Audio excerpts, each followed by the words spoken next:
Hi guys and welcome back to the channel Deepak Yadav Education.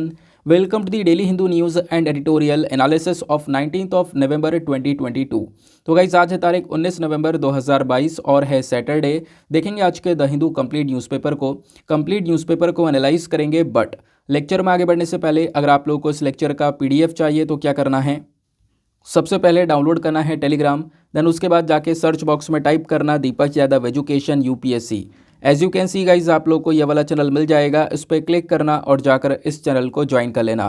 देखो अगर आप लोगों को इस तरीके से ये चैनल नहीं मिलता है तो नीचे डिस्क्रिप्शन बॉक्स में पीडीएफ लिंक के नाम से एक लिंक दिया गया है। जैसे ही आप उस पर क्लिक करोगे ये चैनल ऑटोमेटिकली ओपन हो जाएगा, इसको जाके ज्वाइन कर लेना। ज्वाइन करने से फ़ायदा क्या होगा, यहाँ पर डेली बेसिस पर लेक्चर का पीडीएफ मिल जाता है, डेली करंट अफेयर के वीडियो का पीडीएफ मिल जाता है और डेली बेसिस पर बहुत सारे डिजिटल नोट्स मिल जाते हैं। नाउ बढ़ते हैं आगे बढ़ने से पहले हमेशा की तरह हम लोग अपने लेक्चर को एक मैप के क्वेश्चन के साथ स्टार्ट करेंगे। तो आज आप सभी लोगों को मैप में जाकर देखना है ताशी गंग को, काफ़ी ज़्यादा न्यूज़ में है तो उसको अच्छे से मैप में देखना। देन उसके बाद आकर नीचे कमेंट सेक्शन में टाइप करना, जिससे कि आप लोग इसको लंबे समय तक याद रख पाओगे। साथ ही साथ एक क्वेश्चन सॉल्व करेंगे जो कि यूपीएससी प्रीवियस ईयर साल 2011 के प्रीलिम्स में पूछा गया था। डेली बेसिस पर हम लोग यहाँ पर एक प्रीवियस ईयर क्वेश्चन को भी सॉल्व करते हैं। क्वेश्चन क्या बोलता है, अ क्लोज्ड इकोनॉमी, यानी कि एक क्लोज इकोनॉमी जो है ना वो एक ऐसी इकोनॉमी है जिसमें क्या होता है। Option number A, money supply fully control होता है। Option number B, deficit financing होती है यानी कि पैसे की कमी देखने को मिलती है। ऑप्शन नंबर सी, या केवल उसमें एक्सपोर्ट ही होता है। या फिर ऑप्शन नंबर डी, उसमें ना एक्सपोर्ट होता है ना इंपोर्ट होता है। तो मतलब क्लोज इकोनॉमी क्या है, इन चारों ऑप्शन में से आपको चूज़ करके बताना है एक ऑप्शन जो कि क्लोज इकोनॉमी को इंडिकेट करता हो। तो इसका सही आंसर नीचे कमेंट सेक्शन में देना है। एटलीस्ट सभी को इसमें पार्टिसिपेट करना है, जैसे मैं आप लोगों से डेली बेसिस पर बोलता हूँ। बाय द वे इसका जो करेक्ट आंसर है वो मैंने आपको टेलीग्राम पर प्रोवाइड करवा दिया है, वहाँ से भी चेकआउट कर सकते हो। नहीं तो फिर वीडियो के लास्ट में इसके करेक्ट आंसर का डिस्कशन हम लोग करेंगे ही, वहाँ से भी आपको इसका सही उत्तर पता चल जाएगा। तो चलो शुभारंभ करते हैं और चलते हैं सबसे पहले थंबनेल वाले इंपॉर्टेंट आर्टिकल की तरफ। तो आप सोच रहे होंगे थंबनेल देख के ऐसा क्या होने वाला है। देखो आपका जो मोबाइल चार्जर है ना वो हमेशा के लिए बदल जाएगा। इसके ऊपर गवर्नमेंट ने एक मीटिंग बैठाई थी और मीटिंग बैठाने के बाद में एक प्रॉपर फैसला भी लिया गया है। आने वाले टाइम पर इसको बहुत जल्द ही इम्प्लीमेंट भी किया जाएगा। तो मोबाइल चार्जर कैसे बदलेगा, देखो आज के समय पर अलग अलग प्रकार के मोबाइल फ़ोन्स देखने को मिलते हैं, टैबलेट्स देखने को मिलते हैं, लैपटॉप है, अलग अलग चीज़ें हैं। तो होता क्या है, यहाँ पर सबके चार्जर अलग अलग हैं, अलग अलग प्रकार के चार्जर्स आपको देखने को मिलते हैं। तो वही सिस्टम अभी चेंज करके सभी प्रोडक्ट्स के लिए एक ही कॉमन चार्जर लाने की बात की जा रही है। यानी कि चाहे आपका टैबलेट हो, मोबाइल फ़ोन हो, कोई सा भी मोबाइल फ़ोन हो, चाहे वो एप्पल ही क्यों ना हो, चाहे वो एंड्रॉयड क्यों ना हो, है ना, तो सबको आप एक ही चार्जर से चार्ज कर सको। वो बेसिकली यहाँ पर एक पर्पज़ हमारा होने वाला है। इससे क्या होगा बेनिफिट वो भी हम लोग आगे डिस्कस करेंगे, लेकिन उससे पहले मैं आपको कुछ बेसिक सी चीज़ें बता देता हूँ। पहले तो आप लोग देखोगे कि आर्टिकल क्या ऑथेंटिक है। हाँ बिल्कुल ऑथेंटिक है, ढेर सारे न्यूज़ आर्टिकल्स इसके ऊपर पब्लिश हो रहे हैं। इससे एप्पल को बहुत ज़्यादा लॉस हो सकता है, ऐसा आप कह सकते हो। ऐसे भी आर्टिकल्स आपने देखे होंगे। तो 3 आर्टिकल ये दिख रहे हैं, फिर उसका 4, फिर 3 आर्टिकल ये, फिर उसके बाद यहाँ पर ऐसे मैंने बहुत सारे आर्टिकल्स देखे हैं। उसके बाद ही आपको यहाँ पर ये प्रॉपर इन्फॉर्मेशन दी जा रही है। तो जल्द ही क्या होने वाला है कि अभी यहाँ पर जो भी चार्जर की केबल आप इस्तेमाल करते हो ना, कहीं पर टाइप सी का यूज़ किया जाता है, कहीं पर यूएसबी वाली जो होती है वो अलग अलग केबल्स इस्तेमाल होती हैं। तो बात यहाँ पर की जा रही है कि जल्द से जल्द हम लोग क्या करेंगे, जो टाइप सी चार्जर है उसको मैंडेटरी कर देंगे for all smartphones in India. Bharat के अंदर जितने भी स्मार्टफोन्स होंगे, जितने मोबाइल फ़ोन्स होंगे, उन सब के अंदर एक ही प्रकार का यहाँ पर वो चार्जर लगेगा, वो है यूएसबी टाइप सी वाला। अभी के टाइम पर बहुत सारे एंड्रॉयड फ़ोन्स के अंदर यहाँ पे इस चार्जर का यूज़ किया जाता है। कैसा होता है वो चार्जर अभी मैं आपको बताऊंगा। इनफैक्ट लाइव मिनट के अंदर एक प्रॉपर आर्टिकल डिटेल से पब्लिश हुआ था कि जो ये यूएसबी टाइप सी को कंपलसरी किया जा रहा है भारत के अंदर, तो ये कहीं ना कहीं एप्पल के लिए प्रॉब्लम बन सकता है, एप्पल के लिए यहाँ पर कंसर्न बन सकता है, ऐसा यहाँ पर बोला गया। क्योंकि एप्पल के चार्जर आपको पता होगा लाइटनिंग पोर्ट वाले अलग आते हैं, है ना, उसके लिए आपको अलग से पैसा खर्चना होता है और बहुत ज़्यादा खर्चना होता है ऑब्वियसली। तो इसी वजह से यहाँ पर आप लोग देखोगे तो आपने देखा कि एप्पल आईफोन को लेकर भी बहुत सारे कंसर्न्स अभी के टाइम पर नज़र आ रहे हैं। आप लोग लगातार और भी आर्टिकल देख रहे होंगे, India to soon adopt USB type C, India to adopt one nation one charger policy. ठीक है ना, तो इस प्रकार से आर्टिकल्स आपने देखे हैं। होगा क्या, मैं आपको अब थोड़ा सा और डिटेल से लेकर चलता हूँ। यहाँ पे आपको अलग अलग प्रकार की केबल्स नज़र आ रही हैं। यह है टाइप सी यूएसबी, ये माइक्रो यूएसबी और ये लाइटनिंग पोर्ट। लाइटनिंग पोर्ट जो कि एप्पल अपने प्रोडक्ट में देता है, एप्पल के आईफोन्स के अंदर आपने देखा होगा इस प्रकार से यहाँ पे लाइटनिंग पोर्ट आ रहा था। अभी के टाइम पर जो बहुत सारे न्यूली प्रोडक्ट्स आ रहे हैं उसके अंदर चेंज कर दिया गया है, बट अभी तक इस प्रकार का चार्जर आ रहा था जिसको लेकर आपको अलग से पैसा खर्चना पड़ता था। इनफैक्ट अभी के टाइम पर जो स्मार्टफोन्स आ रहे हैं एप्पल के और ज़्यादा बड़े लेवल के, तो उसके साथ तो चार्जर भी वो लोग नहीं दे रहे हैं और उसके लिए आपको अलग से यहाँ पर पैसा खर्च कर चार्जर ख़रीदना भी पड़ता है। तो वो सारी प्रॉब्लम्स यहाँ पर दूर हो जाएंगी अगर ये जो चीज़ लेकर आ रही है सरकार उसको इम्प्लीमेंट कर देती है तो। वैसे आप लोग देखोगे तो करेंट टाइम पर ज़्यादातर एंड्रॉयड फ़ोन्स के अंदर आज के टाइम पर टाइप सी यूएसबी ही आ रहा है, ज़्यादातर इसी का इस्तेमाल हो रहा है। बहुत सारे लोग जो अपने मोबाइल फ़ोन में इस वीडियो को देख रहे होंगे वो टाइप सी यूएसबी चार्जर से ही चार्ज करते होंगे, वही वाला फ़ोन होगा। इससे पहले यहाँ पर बहुत सारे बटन वाले फ़ोन और वैसे फ़ोन जो आपने देखे हैं नॉर्मल फ़ोन्स, उसमें माइक्रो यूएसबी का इस्तेमाल किया जाता था, है ना, ये वाले चार्जर का इस्तेमाल किया जाता था। आज के समय पर बहुत कम मिलता है ये माइक्रो यूएसबी वाला चार्जर। आज के समय पर टाइप सी ही वाला सबसे ज़्यादा यूज़ किया जाता है। फिर एक होता है यूएसबी वाला, ये बाकी यहाँ पे लैपटॉप्स वगैरह के लिए इस्तेमाल करा जाता है ना। तो ये बेसिकली यहाँ पर एक अलग ही आपको चार्जर देखने को मिलेगा। चार्जर क्या, ये यूएसबी वाला केबल आपको देखने को मिलता है, ठीक है ना। तो बात ये की जा रही है कि इसकी चक्कर में होता यह है कि मान लो कोई भी पर्सन है, कोई भी व्यक्ति है जिसके पास में सपोज़ यहाँ पर एक एप्पल का फ़ोन भी है, या फिर आप कह सकते हो कि उसके पास में कोई मैकबुक है या आईपैड है, या फिर आप कह सकते हो कि उसके पास में इस एप्पल प्रोडक्ट के साथ साथ एंड्रॉयड प्रोडक्ट भी हैं। अगर दोनों ही प्रोडक्ट हैं तो उसके लिए क्या करना पड़ रहा है, उसको सबके लिए अलग अलग चार्जर्स को हैंडल करना पड़ रहा है, उसको अलग अलग चार्जर्स खरीदने पड़ रहे हैं और उसको हैंडल भी करना पड़ रहा है, सब चीज़ों के अलग अलग चार्जर। तो बेसिकली इससे यहाँ पर बहुत सारी प्रॉब्लम्स क्रिएट हो रही हैं। तो इसी के लिए ये सोचा गया कि क्यों ना सबके लिए एक ही चार्जर हो, यानी आपके पास में जितने भी प्रोडक्ट्स हों आपके स्मार्टफोन से रिलेटेड सबको आप एक ही केबल से चार्ज कर सको, क्यों ना टाइप सी से ही चार्ज कर सको। तो इसी टाइप सी को जल्द से जल्द यहाँ पर इम्प्लीमेंट करने के बारे में चर्चा की जा रही है। इसके ऊपर आप देख पाओगे एक डिटेल से आर्टिकल भी नज़र आएगा। तो इंडिया यहाँ पर शिफ्ट हो रहा है यूएसबी टाइप सी की तरफ। यूएसबी टाइप सी एक कॉमन चार्जिंग पोर्ट होगा सभी स्मार्ट डिवाइसेस के अंदर। इससे एक और सोल्यूशन निकल कर आएगा, हालांकि वो सोल्यूशन भी काफ़ी ज़्यादा रेलिवेंट है। वो क्या है, वो है ई वेस्ट। आपको पता होगा इलेक्ट्रॉनिक वेस्ट के बारे में। इलेक्ट्रॉनिक वेस्ट जो कि यहाँ पर आपका टीवी, मोबाइल, ये जो सारी चीज़ें हैं ये ख़राब हो जाती हैं तो इसको फेंक दिया जाता है, तो वो इलेक्ट्रॉनिक वेस्ट बन जाता है। इलेक्ट्रॉनिक वेस्ट की प्रॉब्लम आज के समय पर भारत के अंदर बहुत ही ज़्यादा बड़े लेवल पर है, आपको पता ही है। इनफैक्ट भारत में ही नहीं दुनिया भर के अंदर ये प्रॉब्लम आपको बहुत ज़्यादा देखने को मिलती है। तो अभी के समय पर हम लोग कोई मोबाइल फ़ोन यूज़ कर रहे हैं, उसका दूसरा मोबाइल फ़ोन यहाँ पे अगर परचेज़ किया तो उसका चार्जर बदल गया, तो ऐसे यहाँ पर होता है। तो आपका जो चार्जर है पहले वाला वो बेकार हो गया, उसको आप लोग क्या करोगे, फेंक दोगे। तो इससे यहाँ पर बहुत सारा इलेक्ट्रॉनिक वेस्ट भी जनरेट हो रहा है। तो कहीं ना कहीं ई वेस्ट वाली प्रॉब्लम भी थोड़ी बहुत सॉल्व होगी, पूरी बड़े लेवल पर नहीं सॉल्व होगी लेकिन थोड़ी सी यहाँ पर सॉल्व होती हुई नजर आएगी। दैट इज़ वाई यहाँ पर इस टाइप सी के ऊपर थोड़ा सा ज़्यादा फोकस दिया जा रहा है। तो मतलब ये है कि एक समय पर, मतलब आज के समय पर भी एप्पल के जो चार्जर्स आपको अलग अलग ख़रीदने पड़ते हैं, बहुत ज़्यादा कॉस्टली आते हैं, वो भी यहाँ पर ज़रूरत नहीं पड़ेगी आने वाले टाइम पर। केवल और केवल आपके पास में एडेप्टर तो है ही, एक टाइप सी वाली केबल परचेज़ करो और इस केबल को लगाओ और इससे यहाँ पर जो भी प्रोडक्ट है आपके पास में स्मार्टफोन्स वो सब यहाँ पे चार्ज होना स्टार्ट हो जाएंगे।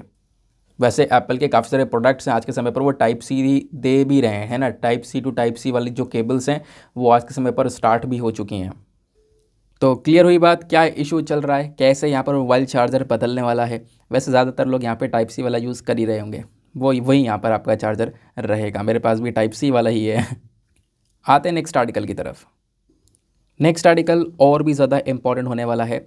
इस वाले आर्टिकल को आप लोग जीएस पेपर नंबर 2 पॉलिटी से भी लिंक कर पाओगे। क्या बात की जा रही है यहाँ पे, बात की जा रही है किस चीज़ के बारे में, प्रोटेक्शन बिल के बारे में, डेटा प्रोटेक्शन बिल के बारे में। अच्छा आपको पता होगा जब बात करते हैं डेटा प्रोटेक्शन बिल की तो हमारे पास में ऑलरेडी एक डेटा प्रोटेक्शन बिल था। वो कौन सा बिल था, वो था साल 2019 वाला। लेकिन अभी कुछ महीने पहले सरकार ने उस वाले बिल को विड्रॉ कर लिया था। विड्रॉ यानी वापस ले लिया था। क्यों लिया था वो भी मैं आपको समझाऊंगा, बेसिक से हम लोग ये सारी चीज़ें क्लियर करेंगे। तो पुराना वाला बिल विड्रॉ कर लिया था, तो अब यहाँ पर हमारे डेटा को प्रोटेक्शन देने के लिए एक नया बिल का ड्राफ्ट तैयार किया गया है। अब वो जो नया बिल का ड्राफ्ट तैयार हो चुका है ना, एक ड्राफ्ट बिल तैयार हो चुका है, उस ड्राफ्ट बिल को लेकर पब्लिक कमेंट्स मांगे गए। यानी कि आपको पता होगा जब भी ड्राफ्ट तैयार होता है वो रिलीज़ कर दिया जाता है, तो आप अपनी राय दे सकते हो इस पर्टिकुलर बिल को लेकर। तो वही बात बोली है कि जो पब्लिक कमेंट्स हैं इनको अलाउ किया गया है दिसंबर 17 तक। यहाँ पे आप भी अपने कमेंट्स दे सकते हो इस पर्टिकुलर बिल को लेकर।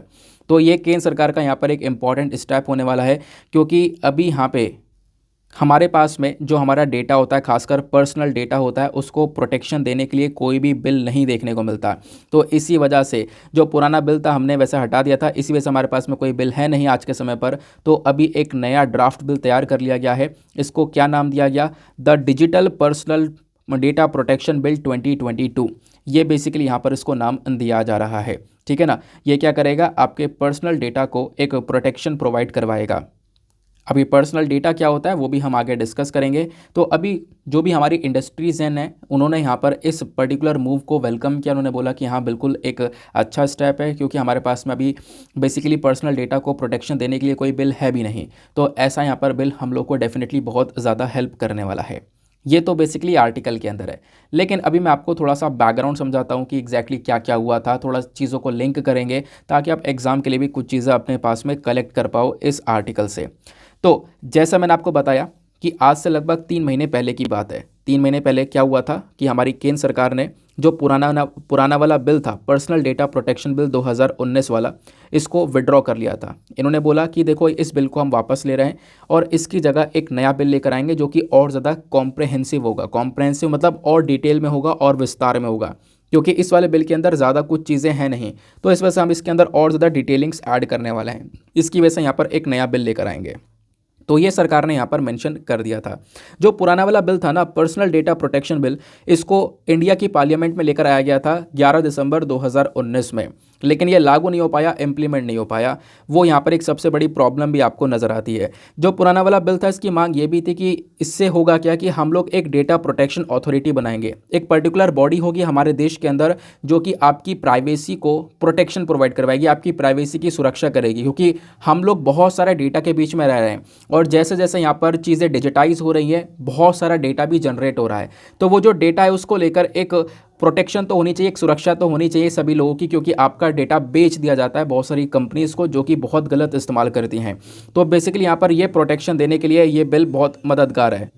तो जो डेटा है, डेटा बेसिकली क्या है? आपका कलेक्शन ऑफ इन्फॉर्मेशन है, जो कि ढेर सारा इन्फॉर्मेशन हर सेकंड जनरेट हो रहा है, कंप्यूटर्स में स्टोर हो रहा है ना। तो उसको यहाँ पे एक प्रोटेक्शन देना बहुत ज़्यादा इंपॉर्टेंट हो जाता है। क्यों? क्योंकि यहाँ पर आपका डेटा इस्तेमाल किया जाता है अलग अलग कंपनीज़ के थ्रू अपने प्रोडक्ट को एडवर्टाइज़ करने के लिए, है ना। तो ये कहीं ना कहीं एक प्रॉब्लम बन जाता है, हमारी प्राइवेसी के साथ में खेला जाता है। तो उसी चीज़ को यहाँ पे प्रोटेक्शन देने की बात करता है ये डेटा प्रोटेक्शन बिल। खासकर इसको हम पर्सनल डेटा प्रोटेक्शन बिल के नाम से जाते हैं, क्योंकि ये आपके पर्सनल डेटा के ऊपर फोकस करता है। जो पुराना वाला बिल था ना, इसके अंदर डेटा को 3 अलग अलग चीज़ों में डिवाइड कर रखा था, मतलब 3 भाग में बांट रखा था। जैसे एक तो हो गया पर्सनल डेटा, एक होता है सेंसिटिव पर्सनल डेटा और एक होता है क्रिटिकल पर्सनल डेटा। ये ध्यान रखना, तीनों वर्ड्स, ठीक है ना। क्योंकि सबसे बड़ी चीज़ तो यही है ना कि पर्सनल डेटा प्रोटेक्शन बिल के बारे में हम पढ़ रहे हैं, हमें यही नहीं पता पर्सनल डेटा क्या है, तो फिर क्या फ़ायदा उस बिल का पढ़ने का। तो personal data, sensitive personal data और क्रिटिकल पर्सनल डेटा, ये 3 प्रकार के पर्सनल डेटाज आपको देखने को मिलते हैं। जब हम बात करते हैं पर्सनल डेटा की ना, तो वो क्या होता है? देखो किसी भी पर्टिकुलर इंडिविजुअल का डेटा, जैसे कि आपका मेरा जो नाम है, एड्रेस है, ये हमारा जो है वो पर्सनल डेटा कहलाता है, किसी भी पर्टिकुलर इंडिविजुअल का। फिर उसके बाद यहाँ पे दूसरा आता है sensitive personal data. Sensitive personal data जैसे कि आपकी और मेरी जो भी हमारी फाइनेंशियल कंडीशंस हैं, है ना, फाइनेंस को लेकर जो भी डेटा है। उसके बाद में हेल्थ को लेकर, सेक्सुअल ओरिएंटेशन, बायोमेट्रिक, उसके बाद में transgender status, caste, religious belief, ये जो सारी चीज़ें हैं ये सेंसिटिव पर्सनल डेटा के अंदर आती है। फिर आता है एक क्रिटिकल पर्सनल डेटा, ये बहुत इंपॉर्टेंट होता है।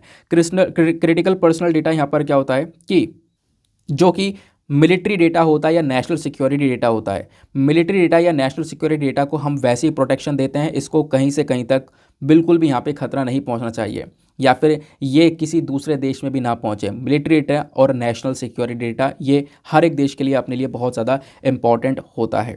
तो ये कुछ डेटाज हैं जिसको यहाँ पे प्रोटेक्शन प्रोवाइड करवाएगा हमारा personal data protection bill. Clear हो गया? तो पर्सनल डेटा के बारे में मैंने आपको समझाया, क्रिटिकल पर्सनल डेटा आपको समझाया।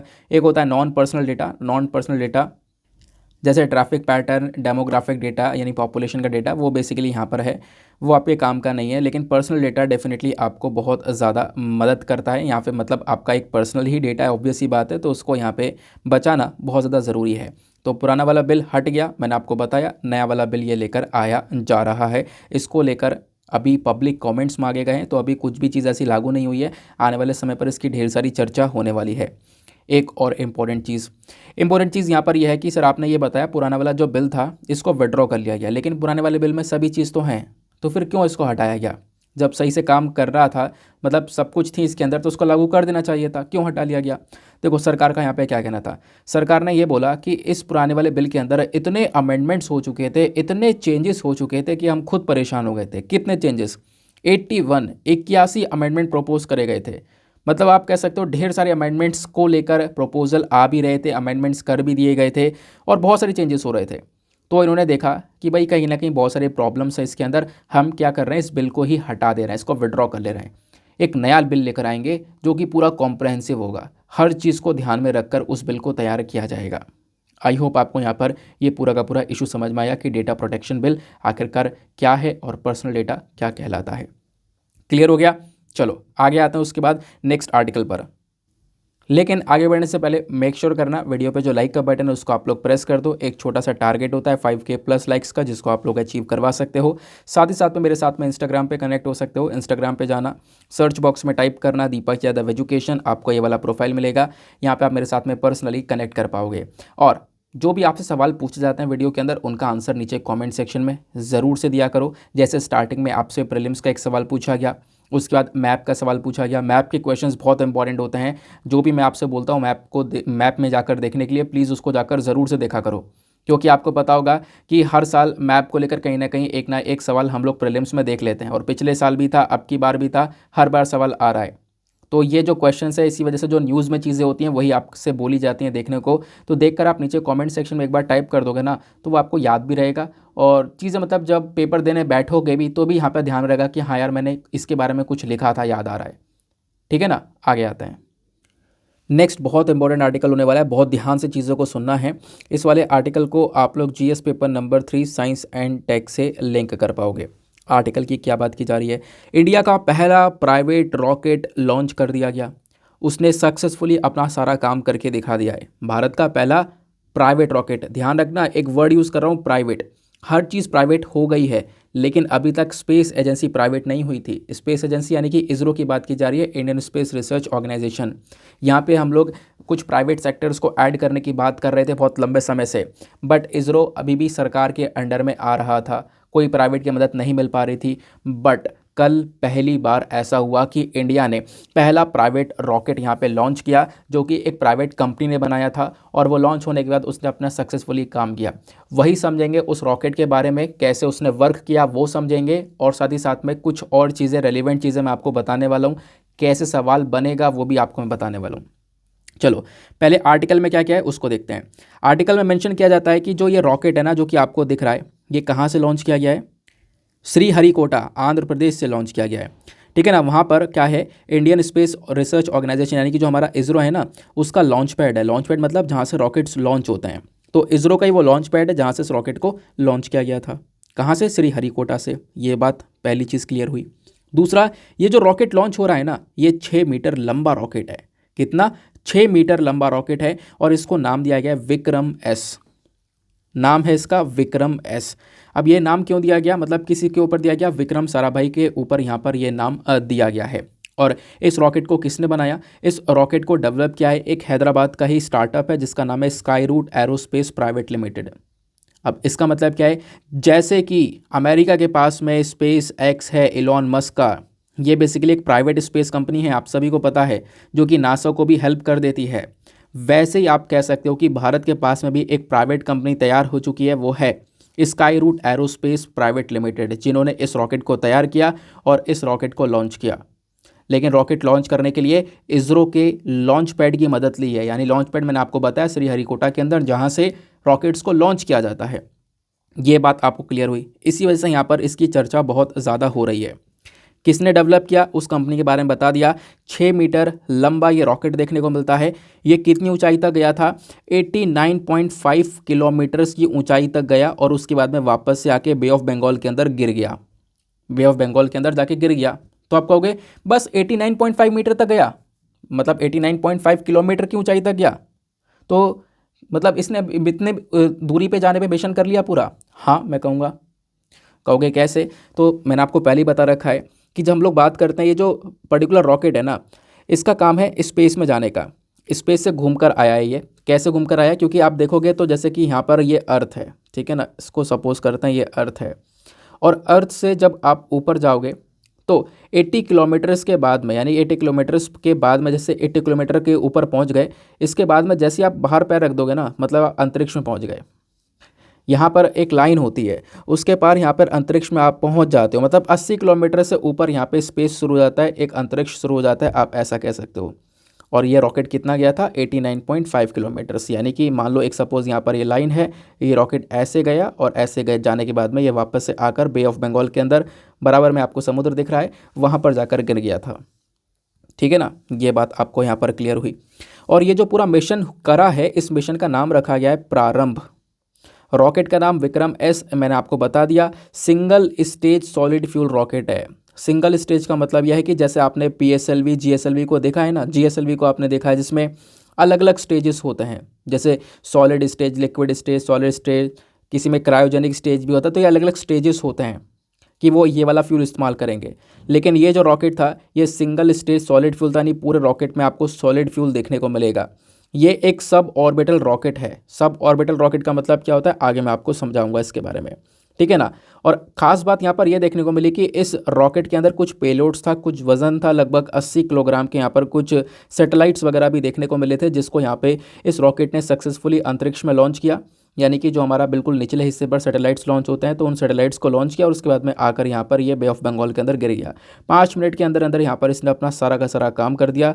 तो ये मिशन सक्सेसफुल रहा। समझ में आई बात? आगे आते हैं। अब थोड़ा समय और आप लोगों को यहाँ पर इस प्राइवेट लॉन्च व्हीकल के बारे में बताता हूँ। तो जैसा कि मैं आपको ये ऑलरेडी बता ही चुका हूँ, ये रॉकेट का नाम था विक्रम एस। इसको यहाँ पे एक प्राइवेट कंपनी ने डेवलप किया। स्काई रूट नाम की वो कंपनी आपको देखने को मिलती है। इसको विक्रम एस का नाम दिया डॉक्टर विक्रम साराभाई के ऊपर। विक्रम साराभाई कौन थे? ये इंडियन स्पेस प्रोग्राम के ही फाउंडर हैं, है ना। और इस रॉकेट की अगर हम लोग बात करें तो इसमें 3 कैटेगरीज़ हैं, विक्रम 1, विक्रम 2 और विक्रम 3। ये 3 कैटेगरीज़ यहाँ पर रखी गई हैं और ये इनकी अपनी अपनी कैपेसिटी है, यानी बहुत सारा वज़न लेकर ये चल सकती है। जैसे यहाँ पर कोई बहुत सारी सैटेलाइट्स को लेकर चल सकता है। तो ये विक्रम 1, 2, 3 ये जो है ना, ऑब्वियस सी बात है, जो थर्ड वाला आपको ये रॉकेट देखने को मिल रहा है, इसकी कैपेसिटी थोड़ी सी ज़्यादा है, ये ज़्यादा सैटेलाइट्स को लेकर लॉन्च कर सकता है। यहाँ पे आपको स्काई रूट का लोगो भी दिख रहा होगा, जो कि यहाँ पे बेसिकली इस स्पेस कंपनी का नाम है, प्राइवेट स्पेस कंपनी का। तो मैंने आपको क्या क्या बातें बता दी हैं वो आपने अभी समझी।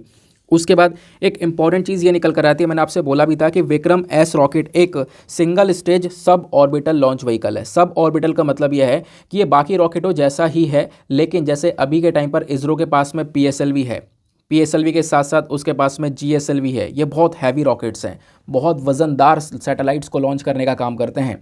कई हज़ारों किलोग्राम के वज़न को लेकर ये चल सकते हैं, इतने हैवी सैटेलाइट, इतने हैवी रॉकेट्स हैं ये। तो इन रॉकेट की टक्कर का नहीं है। मतलब विक्रम एस रॉकेट है और रॉकेट ही ऑब्वियस ही बात है, उसकी स्पीड भी है अच्छी खासी, इतनी स्पीड है कि वो स्पेस से होकर आ गया। लेकिन जितनी स्पीड PSLV और GSLV की है उतनी स्पीड नहीं है, ये बात आपको ध्यान रखनी है, ठीक है ना।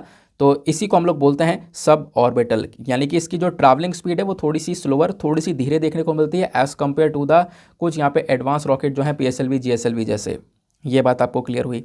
उसके बाद में यहाँ पर बात ये की जा रही है, स्काई रूट ने यहाँ पे अलग अलग प्रकार के 3 विक्रम रॉकेट्स वर्जन्स बना रखे हैं, विक्रम 1, 2, 3 करके। ये मैंने अभी आपको थोड़ी देर पहले ही बताया। इस मिशन का नाम है प्रारंभ मिशन, मतलब ऑब्वियस ही बात है मिशन सक्सेसफुल हो चुका है। प्रारंभ मतलब ये बिगिनिंग यहाँ पर करी थी और वो बिगिनिंग यहाँ पे सक्सेसफुल हुई। इस प्रारंभ मिशन के अंदर मैंने आपको बताया कि 3 सैटेलाइट्स भी स्पेस के अंदर भेज दी गई हैं, जिसमें से एक सैटेलाइट 2.5 किलोग्राम्स की भी, मतलब आप इमेजिन कर सकते हो 2.5 किलोग्राम की बस खाली सैटेलाइट। इतनी छोटी सी सैटेलाइट को लॉन्च करने की कैपेसिटी इस रॉकेट के पास में है। और इस सैटेलाइट को जो बनाया गया था वो यहाँ पे अलग अलग देशों के कुछ स्टूडेंट्स हैं, उन्होंने मिलकर यहाँ पे इसको बनाया था। तो आप कहोगे इससे फ़ायदा क्या हुआ? मतलब हमारे पास में जब PSLV GSLV है तो इसको क्यों लाने की ज़रूरत थी। तो अब ये भी सोचना इम्पॉर्टेंट है। अब इसका हम लोग सोल्यूशन देखते हैं। पहली चीज़ देखो, पहली चीज़ ये है कि भारत के पास में कोई भी ऐसा रॉकेट नहीं है जो हल्की सैटेलाइट्स को लॉन्च कर सके। मैंने आपको बताया ना 2.5 किलोग्राम, 2.5 किलोग्राम की सैटेलाइट को लॉन्च कर दिया इस रॉकेट ने। भारत के पास में ऐसे सैटेलाइट्स हैं, जैसे इसरो के पास में PSLV GSLV एक ऐसे सैटेलाइट हैं जो हज़ारों किलोग्राम का जो पेलोड है वो लॉन्च करते हैं। उनकी बहुत बड़ी मतलब ताकत है। इनफैक्ट जब हम कोई बड़ा मिशन कर रहे होते हैं तो उसके साथ ही साथ छोटे सैटेलाइट्स को लॉन्च करते हैं, वरना छोटे सैटेलाइट्स को लेकर हमें इंतज़ार करना होता है कि कब बड़ा मिशन लॉन्च होगा, तब उसी में हम लोग छोटे सैटेलाइट्स को डालकर साथ में लॉन्च कर देंगे। तो ये चीज़ यहाँ पर रहती है। तो एक बहुत बड़ी प्रॉब्लम यहाँ पे क्रिएट हो रही थी। तो इसी की चक्कर में आप देखोगे ना, एक सोल्यूशन हमारे पास में आ चुका है, वो यहाँ पर है विक्रम। अब ये विक्रम एस क्या करेगा, ये कहीं ना कहीं छोटी छोटी सैटेलाइट्स को भी लॉन्च करने की ताकत रखता है। वरना छोटे सैटेलाइट्स को लॉन्च करने के लिए PSLV GSLV थोड़ी ना स्टार्ट करेंगे। ये रॉकेट अपने आप में ही बहुत बिगेस्ट रॉकेट हैं। GSLV Mark 3 आप देखोगे बहुत बड़े बड़े रॉकेट्स हैं ये। तो इसीलिए यहाँ पर ये इसरो की बहुत अच्छी तरीके से मदद करने वाला है, पहला पॉइंट। दूसरा, इसरो को बहुत मदद मिलने वाली है। जैसे आप देखोगे बहुत सारी कंट्रीज़ में ऐसा होता है, अमेरिका के अंदर आपको ब्लू ओरिजिन और ये अलग अलग कंपनियां देखने को मिलती हैं, SpaceX देखने को मिलता है, ये प्राइवेट स्पेस कंपनियां हैं। छोटे मोटे काम यही कर लेती हैं, जिससे नासा को बहुत मदद मिल जाती है। इस वजह से नासा बहुत आगे भी है आज के समय पर।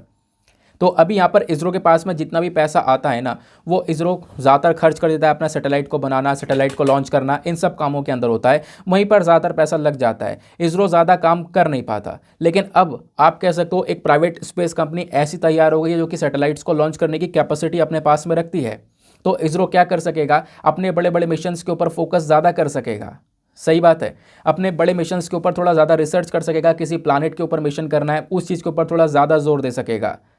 और जो छोटे सैटेलाइट्स को लॉन्च करने का काम है वो सब यहाँ पे प्राइवेट स्पेस कंपनियां संभाल लेंगी। इसरो को एक बहुत बड़ा सपोर्ट मिलने वाला है और इसरो का इससे रेवेन्यू जनरेशन भी होने वाला है। प्राइवेट कंपनियां जब यहाँ पे सैटेलाइट्स को लॉन्च करेंगी तो ऑब्वियस सी बात है इसरो की बहुत मदद मिलेगी। इसरो को यहाँ पर एक पेमेंट भी करने वाली है, तो इसरो का रेवेन्यू जनरेशन भी यहाँ पे बढ़ेगा, जिसका अगेन यहाँ पे इस्तेमाल कर सकते हैं हम लोग अलग अलग और बड़े बड़े लेवल के मिशंस के ऊपर।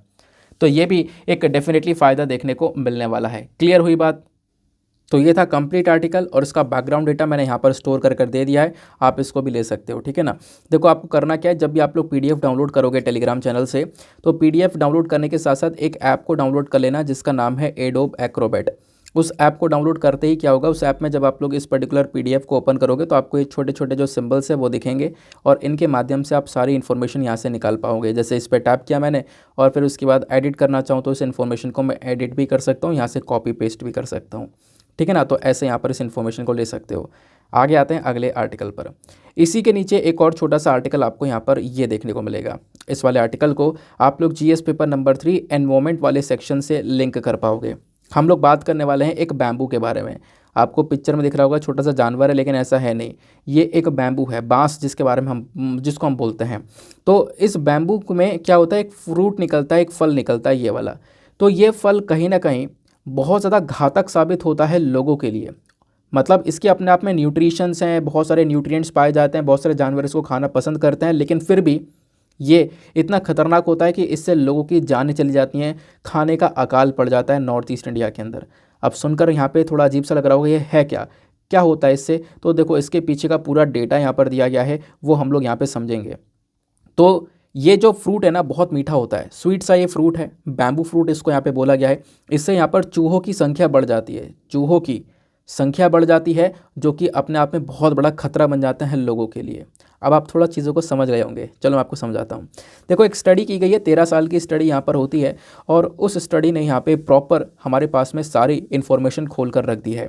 और वो स्टडी किस चीज़ को लेकर है, वो है इस बैम्बू को लेकर। ठीक है ना। अब यहाँ पर इस बैम्बू का जो नाम है, साइंटिफिक नेम क्या है वो ध्यान रखना। इसका साइंटिफिक नेम है मेलोकेना बेसिफेरा। मेलोकेना बेसिफेरा इसका एक साइंटिफिक नेम यह दिया गया है। वैसे अलग अलग रीजनल जगह में अलग अलग नाम से जाना जाता है। बैम्बू डेथ के नाम से भी हम लोग जानते हैं इसको, है ना, क्योंकि यहाँ पे बहुत सारे लोगों की जान का खतरा बन जाता है ये। उसके बाद इसको मौतम के नाम से भी जाना जाता है। जो हमारा नॉर्थ ईस्ट इंडिया है ना, वहाँ पे मौतम के नाम से भी इसको जानते हैं, क्योंकि ये इंसान के लिए खतरा है, जैसे मैंने आपको बताया। तो रिसर्चर्स ने बहुत लंबे समय से ऑब्जर्व किया कि जो ये बैम्बू है ना, इस बैम्बू के अंदर खास बात यह है कि ये बहुत कम से खिलता है। 48 साल में एक बार खिल गया। अब 48 साल में यहाँ पर इसमें एक बार फूल निकलता है। तो यहाँ पे होता यहाँ पर यह है कि बहुत सारे जो अलग अलग एनिमल्स हैं, चाहे वो प्रीडेटर्स हो, एनिमल विजिटर्स हो, वो सब यहाँ पर इस फल की तरफ आकर्षित हो पाते हैं और वो सब यहाँ पर इस फल को चखना भी चाहते हैं। तो यहाँ पे ये सारे के सारे जानवर इस फल की तरफ बढ़ते हैं और इसी चक्कर में आप लोग देखोगे कहीं ना कहीं इस समय पर बहुत सारे जानवर भी देखने को मिलते हैं जब ये फल निकल कर आता है इस बैम्बू वाले बांस के अंदर में। और रिपोर्ट यहाँ पर ये बताती है कि देखो ये जो बैम्बू है ना, ये बहुत सारा प्रोडक्शन भी करता है, मतलब जब भी कितने सालों में 48 सालों में एक बार खिल रहा है तो बहुत सारा फल का प्रोडक्शन भी करता है, एक बार में ढेर सारा फल निकाल कर देता है, ऐसा यहाँ पर बात बताई जाती है। इससे ढेर सारे जानवर यहाँ पर आकर्षित हो पाते हैं, ये बात बताई गई। और जो सबसे ज़्यादा ये वाले बैम्बू आजकल ग्रो हो रहे हैं ना, वो कहाँ पे ग्रो हो रहे हैं, खासकर इंडिया के अंदर, म्यांमार में सबसे ज़्यादा आपको ये देखने को मिलेंगे। अब ये इंसान के लिए कैसे जान का खतरा बन गए, इसको मैं समझाने की कोशिश करता हूँ। सारा का सारा स्टैटिक डेटा भी आपको यहाँ पर नीचे देखने को मिलेगा, जो कि आप एग्जाम के लिए यूज़ कर सकते हो, क्योंकि सिर्फ पढ़ना ही केवल काम नहीं बनता, इससे आपको अलग से डेटा चाहिए होता है ताकि आप एग्जामिनेशन के अंदर यूज़ कर सको, है ना। तो यहाँ पे इस बैम्बू के हम लोग फ्लावरिंग के बारे में डिस्कशन कर रहे हैं, ये हमने समझ लिया है। ये जो बैम्बू प्लांट्स इसके बारे में हमने बात कर ली है। 50 साल 100 कोई इसकी स्पीशी ऐसी जिसमें 120 साल लग जाते हैं इसको ग्रो करने में, है ना। इसमें एक बार फूल खिलकर आता है, उसके बाद यहाँ पर ये बैम्बू ख़त्म भी हो जाता है। कुछ बैम्बू वापस से रिवाइव कर जाते हैं, कुछ यहाँ पर ख़त्म हो जाता है, उनकी डेथ भी हो जाती है। खासकर यहाँ पे जो बैम्बू है ना, इनकी फ्लावरिंग नॉर्थ ईस्ट इंडिया के अंदर ज़्यादातर देखने को मिलती है। नॉर्थ ईस्ट इंडिया की बात कर रहे हैं तो मिज़ोरम, अरुणाचल प्रदेश, है ना, तो मेघालय, ये सारे हमारे नॉर्थ ईस्टर्न स्टेट्स हैं, हम उस वाले एरिया की बात कर रहे हैं, ठीक है ना। तो बेसिकली यहाँ पे जो बैम्बू की फ्लावरिंग है ना, ये बहुत इंपॉर्टेंट है, बहुत ज़्यादा इंपॉर्टेंट मानी जाती है नॉर्थ ईस्ट इंडिया के अंदर, खासकर मिज़ोरम और अरुणाचल प्रदेश के अंदर। इसलिए भी मानी जाती है क्योंकि यहाँ पर इस बैम्बू के अंदर जैसे ये फूल खिलकर आता है, ये कहीं ना कहीं मिज़ोरम और अरुणाचल प्रदेश में अकाल क्रिएट कर देता है, मतलब खाने की कमी हो जाती है मिज़ोरम और अरुणाचल प्रदेश में। तो आप कहोगे एक तरफ यहाँ पे फूल उग रहा है, दूसरी तरफ यहाँ पे खाने की कमी हो रही है, तो कुछ लिंक नहीं हो रहा है। लिंक होगा, आगे चलते रहो, अभी आपको सब कुछ समझ में आएगा। तो बात यहाँ पर की गई कि जब जब इस बैम्बू के अंदर फ्लावर्स निकलते हैं ना, तब तब ये डेथ यानी लोगों की मौत का कारण बनता है, तब तक यहाँ पर डिस्ट्रक्शन का कारण बनता है। इसी वजह से मिज़ोरम के अंदर इसको मौतक के नाम से भी जाना जाता है। ये जो मेलाकोना बेसिफेरा है ना, इसको मौतक के नाम से भी जानते हैं। मिज़ोरम के अंदर आप देखोगे तो लगभग 31% के आसपास इनका जो जोग्राफिकल एरिया है, जो रीजन है, वो बेसिकली बैम्बू कल्टीवेशन के अंडर में है। यहाँ पर सबसे ज़्यादा बांस का प्रोडक्शन किया जाता है। अलग अलग बैम्बू की स्पीशीज़ होती हैं, लेकिन इस मेलाकोना बेसिफेरा को मौतक के नाम से जाना जाता है, या मौतम के नाम से जाना जाता है, या बैम्बू डेथ के नाम से भी जाना जाता है, क्योंकि ये कहीं ना कहीं लोगों की मौत को लेकर आता है। क्योंकि यहाँ पे इसकी बहुत सारी प्रजातियाँ हैं, तो इसमें सबसे इंपॉर्टेंट ये मेलाकोना बेसिफेरा ही है, क्योंकि ये सबसे ज़्यादा मात्रा में देखने को मिलेगा मिज़ोरम के अंदर में। ये बात आपको क्लियर हुई। मैंने आपको बताया कि 50 सालों में एक बार खिलकर निकलता है, और ये कहीं ना कहीं एक ही बार खिलता है और एक ही बार में बहुत सारी प्रॉब्लम्स क्रिएट करता है। ये जो मौतक बैम्बू है ना, ये इंडिया में मिज़ोरम, अरुणाचल प्रदेश में तो ग्रो हो ही रहा है, यानी नॉर्थ ईस्ट इंडिया के अंदर तो ग्रो हो रहा है। उसके अलावा नेपाल, म्यांमार और बांग्लादेश जैसे देशों के अंदर भी यहाँ पे ये बहुत ज़्यादा कल्टीवेट होता हुआ नज़र आता है। अब जैसे जैसे यहाँ पर इस बैम्बू के अंदर फ्लावरिंग निकलती है, जैसे जैसे यहाँ पर फ्लावर्स होते हैं ना, तो जो भूखे चूहे होते हैं, हंगरी रैट्स की बात की जा रही है, भूखे चूहे यहाँ पे अटैक करते हैं, इसको बहुत अच्छी तरीके से खाते हैं, और यहाँ पे बहुत सारी बीमारियाँ भी आउटब्रेक हो जाती हैं, ये बातें बताई गई। और क्योंकि यहाँ पर इस फल के अंदर न्यूट्रिशन बहुत ज़्यादा है, इसकी न्यूट्रिटिव वैल्यू बहुत ज़्यादा है, तो इससे यहाँ पे इन चूहों की पॉपुलेशन जो है ना, वो इंक्रीज़ होती है, इनकी संख्या बढ़ जाती है। तो इस समय पर इनकी संख्या जब बढ़ जाती है तो ये बहुत सारा जो फूड है वो ये खाना स्टार्ट करते हैं, और ख़ासकर जो ये बैम्बू की फ्लावरिंग होती है, सारी की सारी ये चूहे खा जाते हैं। और फिर इसकी फ्लावरिंग खाने के बाद में होता यहाँ पर यह है, ये जो चूहे हैं ना, ये मल्टीप्लाई होने लगते हैं, यानी इनकी जो नंबरिंग है, मैंने आपको बताया ना, बहुत तेज़ी से दुगनी होने लगती है। 2 के 4, 4 के 8, 8 के 16, इस प्रकार से यहाँ पर ये चूहों की संख्या बढ़ती रहती है। तो जब इतनी सारी संख्या बढ़ जाती है तो ये क्या करते हैं, जो भी खेतों के अंदर फसल लगी हुई है, फील्ड्स के अंदर एग्रीकल्चरल क्रॉप्स लगी हुई हैं, उनको खाना स्टार्ट करते हैं। जो भंडार भरे हुए होते हैं ग्रेनरीज के, उनके अंदर अटैक कर देते हैं, यानी जो भंडार पहले से भरे होते हैं ना लोगों को खाना प्रोवाइड करवाने के, वो सब भंडार ख़त्म होने लगते हैं इन चूहों की वजह से। वो चूहे उनके ऊपर अटैक करते हैं क्योंकि संख्या बहुत बढ़ जाती है। और इसी चक्कर में होता क्या है, इन एरियाज़ के अंदर फैमिन क्रिएट होता है, यानी अकाल पड़ जाता है खाने का। ये आपको एक रीज़न देखने को मिलेगा, ठीक है ना। तो आई होप आपको यहाँ पर इस चीज़ को लिंक कर पाए होंगे। तो ये 13 साल की पूरी स्टडी हुई है जिसने यहाँ पर बताया कि ये जो आपको पूरा का पूरा फ्लावर दिख रहा है ना, इसके अंदर प्रोटीन तो है ही, लेकिन इसके अंदर मीठापन भी है। तो ये जो मीठापन है ना बैम्बू फ्रूट्स के अंदर, ये कहीं ना कहीं चूहों की पॉपुलेशन को बढ़ा देता है। ढेर सारे यहाँ पर चूहे जो है इसको खाते हैं। जब इसके अंदर फ्लावरिंग होती है उसके बाद में ये दुगने हो जाते हैं, इनकी पॉपुलेशन दुगनी हो जाती है, और होने के बाद में यहाँ पर ये लोग जो बाकी फसलें होते हैं, एग्रीकल्चरल क्रॉप्स होती है, उसके ऊपर अटैक करते हैं, जिससे यहाँ पे खाने की कमी हो जाती है। बाकी सारे जो लोग हैं उनको प्रॉपर खाना, उनको अनाज नहीं मिल पाता। आई होप आपको यहाँ पर ये पर्टिकुलर आर्टिकल क्लियर हुआ होगा कि कितनी भारी भरकम यहाँ पर एक स्टडी देखने को मिली है। करना क्या है, इस पर्टिकुलर प्लांट का साइंटिफिक नेम ध्यान रखना, ये न्यूज़ में है, क्योंकि ऐसे सवाल बन जाते हैं। कैसे बनेंगे मैं आपको दिखाता हूँ। देखो वो सवाल मैं वैसे लाना भूल गया हूँ, लेकिन मैं आपको बता दूँ 2016 में पूछा गया था। चाहो तो आप लोग पेपर दे सकते हो यूपीएससी का। 2016 में सवाल ये था कि हाल ही में जो हमारे साइंटिस्ट हैं उन्होंने एक नई प्रकार की बनाना की जो प्रजाति है वो डिस्कवर करी है ना। उस प्रजाति की अगर हम लोग बात करें तो बनाना की प्रजाति जो है वो 11 मीटर तक ग्रो करती है, ऑरेंज कलर की होती है ना। इस प्रकार की बातें बताई गई। तो पूछा ये गया कि वो कहाँ पर सबसे ज़्यादा, मतलब कहाँ पर डिस्कवर करी गई, कहाँ पर वो प्रजाति पाई गई है। ऑप्शन में आपको अंडमान आइलैंड, अनामलई फॉरेस्ट, माइकला हिल्स और tropical rain forest of north east दिया हुआ था, जिसका सही आंसर अंडमान आइलैंड हो जाएगा, है ना। 2016 का वो सवाल आपको देखने को मिलता है। तो आपको बता रहा हूँ कि ऐसा इंपॉर्टेंट प्लांट की स्पीशीज़ को लेकर, फ्रूट की स्पीशीज़ को लेकर सवाल बन जाते हैं, चाहे वो डिस्कवरी हो, चाहे वो यहाँ पर ये न्यूज़ हो। वो डिस्कवरी हुई थी, इस वजह से यहाँ पर वो आपसे पूछा गया। नाउ यहाँ पे ये न्यूज़ में आपको देखने को मिल रहा है, इसको लेकर एक स्टडी हुई है, तो आपसे यहाँ पर भी सवाल बन सकता है। ठीक है, आगे आते हैं। लेकिन आगे बढ़ने से पहले मैं आप लोग को मेंस का सवाल यहीं पर दे देता हूँ। आज का मेंस का प्रश्न है, बहुत इंपॉर्टेंट है, क्योंकि आज हमारे पास में एडिटोरियल इंपॉर्टेंट है नहीं, आपको वहाँ पे भी लेकर चलूँगा, दिखाऊंगा, बट मेंस का सवाल को हम लोग यहीं पर ले लेते हैं ताकि आप मेंस का सवाल भी अटैम्प्ट कर सको। तो आज का मेंस का सवाल क्या बोलता है, examine the importance of ASEAN for India to maintain an open and free Indo Pacific region. यानी कि आपको बताना है कि जो Association of South East Asian Nation है, जिसके अंदर 10 देश हैं, मैंने अभी 2 दिन पहले इंडिया और आसियान के रिलेशंस पढ़ाए थे, याद आ रहा होगा आपको, है ना। जिस दिन हम लोग लाइव सेशन लेने की कोशिश कर रहे थे उस दिन मैंने इंडिया आसियान के बारे में भी आपको पढ़ाया था। तो आपको बताना है कि जो आसियान कंट्रीज़ हैं इसका इम्पोर्टेंस भारत के लिए क्या है, और कहीं ना कहीं यहाँ पर आप कह सकते हो कि जो इंडो पैसिफिक रीजन है, इस इंडो पैसिफिक रीजन के अंदर बहुत सारी प्रॉब्लम्स क्रिएट होती हैं। जो चाइना है वो अपना अग्रेसिवनेस दिखाता है, तो ये जो इम्पोर्टेंस है आसियान का वो भारत के लिए कैसे हो जाएगा, मतलब किस प्रकार से ये आसियान हमारी मदद कर सकता है इंडो पैसिफिक रीजन को ओपन और फ्री बनाने में, उस पर्टिकुलर रीजन के अंदर एक सिक्योरिटी क्रिएट करने में।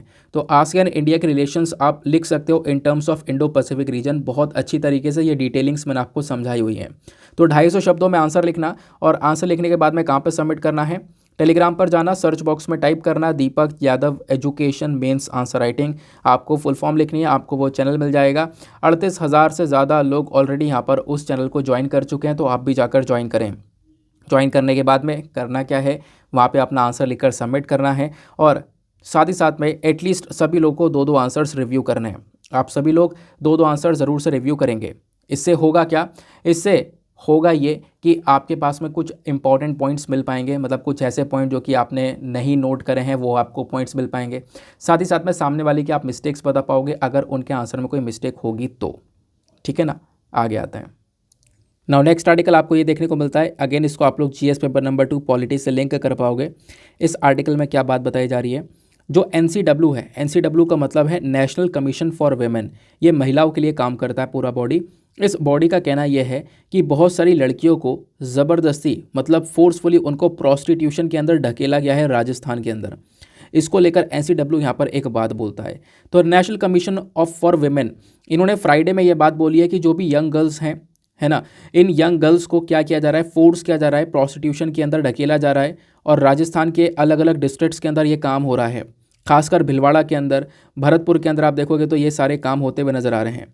और इस चीज़ को देखते हुए इस बॉडी ने हमारी केंद्र सरकार से बोला है कि आप एक स्पेशल इन्वेस्टिगेटिंग टीम को बनाइए, और वो जो टीम है वो क्या करेगी, वो इस पर्टिकुलर मैटर को इन्वेस्टिगेट करेगी, इसकी जांच पड़ताल करेगी, और जो भी काम हो रहा है इसके खिलाफ यहाँ पर एक्शन लेगी। राजस्थान की बात करें तो राजस्थान लंबे समय से यहाँ पर इस प्रकार के कामों में चर्चा में रहा है, जहाँ पर वेमेन की जो ट्रैफिकिंग है वो देखने को मिली है ना। फिर यहाँ पे प्रोस्टिट्यूशन जैसी चीज़ें देखने को मिल रही हैं, या चाइल्ड मैरिज आप देखोगे तो चाइल्ड मैरिज जैसी प्रॉब्लम भी राजस्थान के अंदर बहुत ज़्यादा मात्रा में देखने को मिलती हैं। तो इसको लेकर नेशनल कमीशन फॉर वेमेन ने यहाँ पर एक बात और बोली है। इनकी रिपोर्ट ये बोलती है कि जो यहाँ पे अलग अलग डिस्ट्रिक्ट्स हैं उनका जो एडमिनिस्ट्रेशन है, प्रशासन, अगर हम लोग बात करें, खासकर पुलिस की बात करें, तो वो सब इस इशू को एड्रेस करने में फेल हो चुके हैं। मतलब इतनी सारी चीज़ें हो रही हैं, यंग गर्ल्स को फोर्सफुली यहाँ पर ऐसे ऐसे कामों में ढकेला जा रहा है, इतनी परेशानियाँ वो फेस कर रही हैं, लेकिन उसके बावजूद भी वहाँ पे कोई एक्शन नहीं लिया जा रहा। तो एनसीडब्ल्यू बोलता है कि जो पुलिस है वहाँ पे वो फेल हो चुकी है, वो यहाँ पर इस इशू को एड्रेस नहीं कर पा रही है सही से, ये प्रॉब्लम्स को सही से नहीं देख पा रही है। तो ये बात यहाँ पर एनसीडब्ल्यू ने मेंशन करी है। तो छोटा सा आर्टिकल था, आई होप आपको यहाँ पर ये समझ में आया। तो क्या पढ़ना है आपको, यहाँ पे पढ़ लेना है नेशनल कमीशन फॉर वुमेन क्या है, ये तो चलो मैं आपको बता ही दूंगा। उसके अलावा इनकी एक प्रॉपर वेबसाइट है बाकायदा, अब आप सर्च करोगे गूगल पर तो एनसीडब्ल्यू की एक वेबसाइट मिलेगी। उस वेबसाइट पर साल 2021 की एक रिपोर्ट भी है, वो रिपोर्ट भी आपके साथ मैं शेयर कर देता हूँ कि आखिरकार वेमेन के प्रति जो क्राइम है ना, ये हमने चलो राजस्थान का बारे में पढ़ रहे हैं, इसके साथ साथ हम ओवरऑल पूरा का पूरा मतलब जो रिपोर्ट एनसीडब्ल्यू का वो भी पढ़ लेंगे कि किस किस प्रकार से यहाँ पर जो वेमेन के प्रति जो क्राइम है, जो अपराध है, वो बढ़ता हुआ नजर आया है पिछले कुछ समय में। उसको लेकर एक रिपोर्ट वहाँ पे पब्लिश हुई है। उस रिपोर्ट में से जो इंपॉर्टेंट डेटा है जिसका आप इस्तेमाल अपने मेंस आंसर राइटिंग में कर सकते हो, एसए में कर सकते हो, एथिक्स में कर सकते हो, तो वो डेटा जो है ना वो मैं आपके साथ में शेयर कर रहा हूँ। ये डेटा आप लोग प्लीज़ एक बार देख लेना, ठीक है ना, पीडीएफ के अंदर मैं दे दूंगा। तो यहाँ पे क्या बात की जाती है, NCW national commission for women, इन्होंने रिसेंटली यहाँ पर एक इन्फॉर्मेशन दी। इन्होंने ये बोला कि पिछले कुछ समय के अंदर, यानी कि आप कह सकते हो कि साल 2021 के पिछले 8 महीनों के अंदर हुआ ये कि 46% के आसपास जो कंप्लेंट्स हैं क्राइम अगेंस्ट वुमेन, यानी महिला के अगेंस्ट में जो अपराध हो रहा है, महिला के प्रति जो अपराध हो रहा है, उसको लेकर 46% कंप्लेंट्स बढ़ती हुई नजर आई थी 2021 के शुरुआती 8 महीने के अंदर। तो ये कंप्लेंट्स यहाँ पर बढ़ी हैं, इसको लेकर एनसीडब्ल्यू ने यहाँ पर अपना जिक्र किया है अपनी वेबसाइट पर। तो एनसीडब्ल्यू क्या है, तो एनसीडब्ल्यू बेसिकली एक स्टैच्यूरी बॉडी है। स्टैच्यूरी बॉडी यानी कि इसको एक एक्ट के माध्यम से बनाया गया है। तो ये एक स्टैच्यूरी बॉडी है जिसको बनाया गया था 1992 में, और एक एक्ट के माध्यम से, वो कौन सा एक्ट है, वो है national commission for women act 1990, 1990 के एक्ट के तहत यहाँ पर इस बॉडी को बनाया गया। ये बात आपको क्लियर हुई? अच्छा चलो, ये समझ में आ गया, क्योंकि आपसे पूछा जाएगा, यही पूछा जाएगा एक स्टैच्यूरी बॉडी है, कौन सी बॉडी है। दूसरी इंपॉर्टेंट चीज़ पूछी जाएगी, इसका मिशन क्या है। तो इसका मिशन है जो हमारी वेमेन्स होती हैं उनको एक इक्वालिटी के ऊपर लेकर जाए, यानी कि जो मेन और वेमेन है ना, इनके बीच में जो भी असमानताएं हैं उसको ख़त्म करके यहाँ पर सबको समान किया जाए। जो वेमेन्स है बेसिकली यहाँ पर, उनको यहाँ पर इक्वालिटी का दर्जा दिया जाए। ये यहाँ पे काम है, मतलब वेमेन को लेकर ये एनसीडब्ल्यू काम करता है। अक्टूबर साल 2020 की बात है, सुप्रीम कोर्ट ने ऑलरेडी यहाँ पे बोल दिया था कि जो क्राइम है अगेंस्ट वेमेन वो लगातार चल रहा है, और ऐसे चल रहा है कि वो ख़त्म नहीं हो पा रहा है। और इस चीज़ को देखते हुए नेशनल कमीशन फॉर वुमेन ने जो रिपोर्ट तैयार करी है, उस रिपोर्ट में इन्होंने बताया कि साल 2021 की है अगर हम लोग बात करें, क्योंकि अब जो साल 2022 की रिपोर्ट है अगले साल आ जाएगी, जो ये साल चल रहा है ये अगले साल आएगी। साल 2021 की रिपोर्ट इस बार आई थी। तो साल 2021 में जो नंबर ऑफ़ कंप्लेंट्स हैं वो बहुत ज़्यादा बढ़ती हुई नज़र आई हैं, और खासकर कंप्लेंट्स कौन कौन सी नज़र आई हैं, जैसे कि यहाँ पे कोई डोमेस्टिक वायलेंस, यानी कि महिला के साथ में घरेलू हिंसा हो रही है ना, डोमेस्टिक वायलेंस है, या फिर उसको हैरेस किया जा रहा है, या डोरी हैरेसमेंट है, यानी दहेज के लिए यहाँ पे हैरेस किया जा रहा है, rape, attempt to rape, cyber crime, molestation, इस प्रकार के केसेस यहाँ पर निकल कर आए हैं। यानी कि महिला के प्रति यहाँ पे जो अपराध है उसके बारे में चर्चा की जा रही है। बाकी स्टेट वाइज डेटा बात करें तो उत्तर प्रदेश में सबसे ज़्यादा कंप्लेंट्स दर्ज करवाई गई हैं, उसके बाद में दिल्ली है, देन उसके बाद हरियाणा, देन उसके बाद महाराष्ट्र। ये कुछ ऐसे स्टेट्स हैं जहाँ से कंप्लेंट सबसे ज़्यादा बढ़ती हुई नजर आई हैं। मैंने आपको बताया ना साल 2021 में 46% से कंप्लेंट्स इंक्रीज़ हुई हैं, इसमें से सबसे ज़्यादा कंप्लेंट्स इन एरियाज से यहाँ पर इंक्रीज़ होती हुई नजर आई। देन उसके बाद में आप देखोगे ना, तो जो यूनाइटेड नेशन है, यूनाइटेड नेशन क्या बोलता है, यूनाइटेड नेशन ये बोलता है कि जो महिला के प्रति हिंसा होती है, जो वायलेंस होता है, ये बेसिकली यहाँ पर वायलेंस अलग अलग प्रकार का भी हो सकता है। कोई फिजिकल वायलेंस है, सेक्सुअल वायलेंस है, या मेंटली उसको टॉर्चर किया जा रहा है, मेंटली यहाँ पे परेशानी पहुँचाई जा रही है ना। तो ये अलग अलग प्रकार के यहाँ पे वायलेंस नज़र आते हैं, या फिर उसकी जो लिबर्टी है, उसको जो छूट मिली हुई है उसको छीन लेना, है ना। तो वो भी कहीं ना कहीं से ऐसे ऐसे प्रकार के यहाँ पर हिंसा हो रही है वेमेन के साथ में ना। जो ये वायलेंस अगेंस्ट वेमेन है ना, ये अलग अलग प्रकार से मैंने आपको बताया, इसमें social, economic, developmental, legal, educational, human right, health, physical, mental issue, ये सारे इश्यूज़ यहाँ पर देखने को मिल जाते हैं। क्योंकि ऐसा नहीं है कि जो वायलेंस एक छोटा सा टर्म है, हिंसा का मतलब बहुत बड़ा टर्म है, इसके अंदर बहुत सारी चीज़ें आ जाती हैं, ये यूनाइटेड नेशन खुद बताता है। और कोविड-19 के बाद से आप देखोगे कि जो डोमेस्टिक वायलेंस हैं, जो खासकर घरेलू हिंसा है, ये भी बहुत ज़्यादा बढ़ती हुई नजर आई थी। घरेलू हिंसा को लेकर बहुत सारी जो कंप्लेंट्स है वो कोविड के समय पर भी दर्ज करवाई गई थी महिलाओं के थ्रू, ठीक है ना। अब बात यहाँ पर ये आती है कि जो ये कंप्लेंट्स बढ़ रही हैं, ये जो वायलेंस अगेंस्ट वेमेन इंक्रीज़ हो रहा है, इसके पीछे का रीज़न क्या देखने को मिलता है?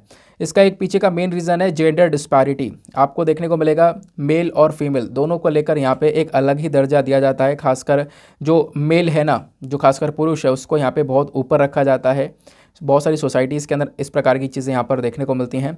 तो आज के समय पर जेंडर डिस्पैरिटी एक सबसे बड़ी चीज़ है जो कि वेमेन के प्रति जो वॉयलेंस है, जो हिंसा है, उसको यहाँ पे क्रिएट कर रही है। दूसरी इंपॉर्टेंट चीज़, यहाँ पर प्रॉपर रिटेलिएशन देखने को नहीं मिलेगा। महिला यहाँ पे प्रॉपर सही चीज़ों का जवाब दे भी नहीं पाती हैं, ये हम लोगों को देखने को मिला है। दूसरा यहाँ पे क्या है, एब्सेंस ऑफ लॉज देखने को मिले हैं, यानी कि जो भी कानून है ना, इस प्रकार की चीज़ों को एड्रेस करने के लिए वो प्रॉपरली कानून इंप्लीमेंट नहीं हो पाते। अगर कानून है भी तो वो लागू नहीं हो पाते। आप राजस्थान के एग्जाम्पल ले सकते हो, जिसके बारे में अभी हम डिस्कशन कर रहे थे। तो वो उसकी चक्कर में भी यहाँ पे क्या हो रहा है, इस प्रकार से जो वायलेंसेस है वो लगातार इंक्रीज़ होते हुए नज़र आ रहे हैं। ठीक है ना, आई होप आपको ये क्लियर हुआ। बाकी 25 नवंबर ध्यान रखना, 25 नवंबर आने वाला है। क्यों इंपॉर्टेंट है? क्योंकि 25 नवंबर को international day for the elimination of violence against women को ऑब्जर्व किया जाता है, यानी एक अंतर्राष्ट्रीय दिवस मनाया जाता है, इसको ऑब्जर्व किया जाता है। बेसिकली हम कहेंगे कि इस दिन यहाँ पे हम जागरूकता फैलाते हैं कि हमें जो वेमेन के प्रति वायलेंस है, जो हिंसा है, उसको पूरी तरह से एलिमिनेट कर देना चाहिए, ख़त्म कर देना चाहिए। ठीक है ना, तो एक इंपॉर्टेंट चीज़ आपको यहाँ पर ये भी मिल जाती है। तो एनसीडब्ल्यू क्या है, ये क्लियर हुआ। एनसीडब्ल्यू की पुरानी वाली रिपोर्ट क्लियर हुई, मतलब साल 2021 के अंदर जो डेटा था, अब साल 2022 का डेटा अगले साल पब्लिश होगा, तो लेटेस्ट डेटा था ये, वो भी क्लियर हो गया। प्लस करंट इशू क्या था वो भी आपको समझ में आ गया। ठीक है, आगे आते हैं फिर उसके बाद नेक्स्ट आर्टिकल पर। अगला आर्टिकल आपको यहाँ पर ये देखने को मिलेगा। इस वाले आर्टिकल को GS paper number 1 art and culture से लिंक कर पाओगे। आर्टिकल में क्या बात की जा रही है, PM Modi to inaugurate Kashi Tamil meet in Varanasi today. हमारे प्राइम मिनिस्टर क्या करने वाले हैं, आज उद्घाटन करने वाले हैं काशी तमिल की मीटिंग को, यानी कि तमिलनाडु से बहुत सारे जो लोग हैं, बहुत सारे जो गेस्ट हैं, वो आज काशी विजिट करेंगे, यानी वाराणसी विजिट करेंगे और वहाँ पर बहुत सारी जगह पर घूमेंगे।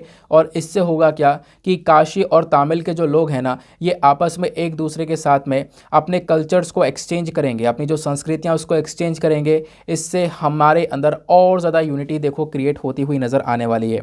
ये जो इवेंट है ये 30 दिन का इवेंट चलेगा। इस इवेंट के माध्यम से हम उनकी चीज़ें सीखने वाले हैं और वो लोग हमारी चीज़ें सीखने वाले हैं, यानी कि साउथ और नॉर्थ का यहाँ पर और ज़्यादा गहरा मिलाप होने वाला है, आप ऐसा कह सकते हो। ये जो 30 दिन का इवेंट होगा ना, इसमें यहाँ पे तमिलनाडु के जो लोग होंगे, उत्तर प्रदेश के जो लोग होंगे, वो सब साथ में होंगे। इसमें होगा क्या कि हम लोग तमिलनाडु का जो द्रविडियन कल्चर है वो सीखेंगे, वहाँ का खान पीन यानी क्विजीन जो है, यानी खान पान की बात की जा रही है, वो सीखेंगे। वहाँ का म्यूज़िक कैसा है वो सीखेंगे, मतलब ओवरऑल वहाँ का कल्चर सीखेंगे। प्लस जो वो लोग आएंगे वो इंडिया का, खासकर उत्तर प्रदेश वाले रीजन का, वहाँ का कल्चर सीख कर जाएंगे। वो बात यहाँ पे बताई गई है, इसी वजह से यहाँ पर ये मीटिंग रखी गई है। तो जैसे उद्घाटन होगा, इस उद्घाटन के बाद में लगभग 2500 से 3000 के आसपास जो लोग हैं ना तमिलनाडु से, ये अनुमान लगाया जा रहा है इतने लोग यहाँ पे वाराणसी विजिट करेंगे। अलग अलग ग्रुप्स के अंदर ये लोग आएंगे। 8 दिन तक यहाँ पर ये विजिट चलने वाला है, मतलब 30 डेज़ का इवेंट है। ये विजिट बहुत लंबा चलेगा। जब ये लोग आएंगे तो ये काफ़ी सारी जगह पर घूमेंगे, हनुमान घाट, उसके बाद में गंगा स्नान करेंगे, देन यहाँ पे Subramania Bharati residence, Kashi Vishwanath temple, archaeological sites जो हैं सारनाथ, वहाँ पे घूमेंगे। ठीक है ना। फिर उसके बाद में इनको जो बोट होती है, नाव होती है, नाव से टूर किया जाएगा, करवाया जाएगा 84 घाटों तक। तो मतलब ये सारा काम करवाने वाले हैं। प्रयागराज, अयोध्या की ट्रिप भी करवाई जाएगी इन सभी लोगों को। इससे क्या होगा, इन सभी लोगों को बहुत कुछ जानने को मिलेगा इधर नॉर्थ इंडिया के बारे में, है ना। और साथ ही साथ में जो लोग घूम रहे होंगे साथ में, तो उनको, यानी जो खासकर नॉर्थ वाले होंगे, उनको साउथ के बारे में जानने को मिलेगा। तो आपस में यहाँ पे कल्चरल एक्सचेंजेस देखने को मिलेंगे। अब किस किस तारीख को क्या क्या होने वाला है, ये बातें बताई गई, आपको पढ़ने की ज़रूरत नहीं है, ये मैंने आपको एग्जैक्टली इसके बारे में डिटेलिंग्स बता दी हैं। तो एक मीट होने वाली है, तो उस मीट के बारे में मैंने आपको ऑलरेडी बता दिया। इसको नाम दिया जा रहा है काशी तमिल संगमम। ठीक है ना। चलो आगे आते हैं। उसके बाद नेक्स्ट आर्टिकल पर आने वाले समय पर इसकी चर्चा होगी, तो ओवरऑल और भी ज़्यादा डिस्कशन कर लिया जाएगा, डोंट वरी। नेक्स्ट एक और छोटा सा आर्टिकल है, इसको आप लोग GS paper number 2 international relation से लिंक कर पाओगे। देखो ज़्यादा कुछ यहाँ पर है नहीं, क्या है मैं आपको मोटा मोटा बता देता हूँ। इंडिया रशिया के बारे में डिस्कशन किया जा रहा है। इंडिया रशिया ने मिलकर, दोनों ने मिलकर डिसाइड किया है कि हम अपने रिलेशंस को, अपने कोऑपरेशंस को और ज़्यादा गहरा करेंगे और ज़्यादा मजबूत करेंगे। किस चीज़ को लेकर, आतंकवाद को काउंटर करने के लिए, यानी कि काउंटर टेररिज्म। आतंकवाद से लड़ने के लिए यहाँ पे भारत और जो रूस दोनों अपने रिलेशंस को और ज़्यादा मजबूत करने वाले हैं। इस चीज़ को लेकर दोनों ने अग्री कर लिया, हाँ भर दी। और ये बात कहाँ पे हुई है, ये बात हुई है यूनाइटेड नेशन के अंदर, यूएन के अंदर। बस इतनी सी कहानी है। इसके अलावा आप जब पढ़ोगे ना तो आपको यही चीज़ें वापस से थोड़ा और विस्तार में बता दी गई हैं और ज़्यादा लिंक डिटेलिंग में बता दी गई हैं बस, और कुछ भी नहीं है। बाकी बताया गया कि भारत ने देखो लगातार सपोर्ट किया है रशिया को। आपने देखा होगा कि अलग अलग जो भी वोटिंग्स हुई हैं रशिया के अगेंस्ट में, जो भी वोटिंग हुई है यूनाइटेड नेशन सिक्योरिटी काउंसिल के अंदर, वहाँ पे भारत ने, आप कह सकते हो कि न्यूट्रलाइज ही अपने आप को रखा है, ना इसके पक्ष में गए ना इसके पक्ष में गए, हमने आपको न्यूट्रल, अपने आप को न्यूट्रल बना के रखा हर एक वोटिंग के कैटेगरी के अंदर, ऐसा यहाँ पर बताया गया। तो अब यूएन के अंदर दोनों ने मिलकर अग्री किया कि हम साथ में मिलकर क्या करेंगे, जो भी टेररिज्म है, खासकर आतंकवाद है, उसको काउंटर करेंगे साथ में मिलकर। ठीक है ना। तो आप लोग देखोगे ये लाइन लगभग इस पूरे आर्टिकल में 5 बार दोहराई गई है, जो कि वही हेडिंग आपको देखने को मिलेगी। तो इस वजह से यहाँ पर टाइम वेस्ट ना करिएगा, आगे बढ़िएगा अगले आर्टिकल पर। नेक्स्ट आते हैं बिजनेस पेज के ऊपर। तो बिजनेस पेज पर आपको एक लौता सा आर्टिकल देखने को मिलेगा जो काम का है एग्जाम के लिए, आपके लिए, है ना, एग्जाम में आपको हेल्प करेगा। तो एक लौता सा आर्टिकल है, वो क्या है आओ डिस्कस करते हैं। क्या बात की जा रही है, तो बूस्ट इन्वेस्टमेंट इन स्मार्ट टैक्स, AIB अर्ज्ड, मतलब जो हमारी फाइनेंस मिनिस्टर है निर्मला सीतारमण जी, इन्होंने फ्राइडे में यानी कल के दिन जो AIIB है, AIIB वेरी वेरी इंपॉर्टेंट, ये क्या है, ये है एशियन इंफ्रास्ट्रक्चर इन्वेस्टमेंट बैंक। तो इस पर्टिकुलर बैंक से यहाँ पर बोला है, इसको यहाँ पे इसके ऊपर जोर दिया है कि आप अपने इन्वेस्टमेंट को बढ़ाओ, भारत के अंदर इन्वेस्टमेंट करो, रिन्यूएबल एनर्जी के अंदर, स्मार्ट टेक्नोलॉजीज़ के ऊपर। तो इस प्रकार से यहाँ पर हमारी फाइनेंस मिनिस्टर ने इस पर्टिकुलर बॉडी से बोला है कि आप इन्वेस्टमेंट को थोड़ा सा बढ़ाएं, इन्वेस्टमेंट का स्केल थोड़ा सा इंक्रीज़ करें, क्योंकि ये AIB ओवरऑल यहाँ पर एक बैंक है जो कि बहुत सारे कंट्रीज़ को सपोर्ट प्रोवाइड करवाती है, खासकर जो एशिया के अंदर बड़ी बड़ी कंट्रीज़ हैं उनको सपोर्ट करवाती है। इस वजह से इसको हम लोग एशियन इंफ्रास्ट्रक्चर इन्वेस्टमेंट बैंक भी बोलते हैं, कि एशिया के अंदर जैसे इंडिया, चाइना, ये जो कंट्रीज़ आपको देखने को मिलती हैं ना, इनमें कोई भी इंफ्रास्ट्रक्चर डेवलपमेंट हो रहा है तो इस बैंक का काफ़ी बड़ा सपोर्ट मिल जाता है। जैसे भारत को भी अलग अलग अपने बड़े बड़े प्रोजेक्ट्स के अंदर इस AIB बैंक से काफ़ी सारा पैसा मिला है, बहुत सारा सपोर्ट मिला है, उसके बारे में चलो डिस्कशन करते हैं। आर्टिकल इतना इंपॉर्टेंट है कि साल 2022 के अंदर, यानी इसी साल की बात कर रहा हूँ, प्रीलिम्स के अंदर सवाल पूछा गया था और 2 बार मेंस में, पिछले मेंस में सवाल पूछा गया है AIIB को लेकर। तो AIIB क्या है आओ डिस्कस करते हैं। एशियन इंफ्रास्ट्रक्चर इन्वेस्टमेंट बैंक, ये एक मल्टीलेटरल डेवलपमेंट बैंक है, काफ़ी सारे देश यहाँ पर इस बैंक का हिस्सा आपको देखने को मिलेंगे। इस बैंक का मेन काम क्या है, देखो इसका मिशन है कि एशिया के अंदर सोशल और इकोनॉमिक आउटकम्स को और ज़्यादा इम्प्रूव करना, ठीक है ना, वहाँ पर चीज़ों को और बेहतर करना, इंफ्रास्ट्रक्चर को बिल्टअप करने का काम करता है ये पर्टिकुलर बैंक। इतनी बात समझ में आई।